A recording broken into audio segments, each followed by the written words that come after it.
पूरी दुनिया में फैली कोरोना वबा की वजह से लॉकडाउन के हालात हैं। ऐसे में दुबई की हस्ती डॉक्टर बू अब्दुल्ला हिंदुस्तानियों के लिए मसीहा के तौर पर सामने आए हैं। दुबई के अजमान इलाके के रहने वाले डॉक्टर बू अब्दुल्ला उन तमाम हिंदुस्तानियों की मदद कर रहे हैं जो वहां पर फंसे हुए हैं। वो उन्हें खाने के पैकेट्स के साथ साथ मास्क और सैनिटाइजर भी मुहैया करवा रहे हैं। डॉक्टर बू अब्दुल्ला का मानना है कि ये वबा पूरी इंसानियत के लिए खतरा है, लिहाजा हमें इससे निपटने के लिए इंसानियत के साथ लड़ना होगा। कोरोना से लड़ने के लिए मजहब, ज़ात और मुल्क की सरहदों को भी नज़रअंदाज करना होगा ताकि जल्द से जल्द पूरी दुनिया कोरोना से आज़ादी पा सके।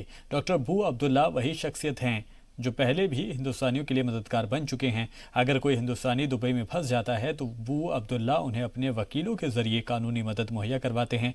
बॉलीवुड में भी बू अब्दुल्ला को काफ़ी पसंद किया जाता है। हिंदुस्तानी सिनेमा के ज़्यादातर अदाकार जब भी दुबई जाते हैं तो वो डॉक्टर बू अब्दुल्ला से ना मिले ऐसा नहीं होता। कई सेलिब्रिटीज़ शो में मदद कर चुके हैं बू अब्दुल्ला, और दुबई में भी कपिल शर्मा का शो भी बू अब्दुल्ला के जरिए ही मुमकिन हो पाया था। बू अब्दुल्ला ने करीब 1000 हिंदुस्तानियों को खाना, सैनिटाइजर, मास्क मुहैया कराया है। बू अब्दुल्ला से मदद पाने वाले लोगों का कहना है कि अगर उन्हें ये मदद नहीं मिलती तो वे इस पराए मुल्क में अलग थलग पड़ जाते।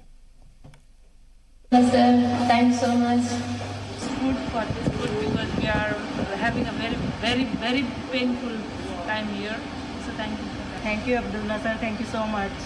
And thank you, ma'am. Thank you so much, sir and ma'am, for your kindness and for your support. We are getting food. We are stuck here for almost 2 months. We don't have money. We don't have food to eat. But because of you guys, we got food. Thank you so much.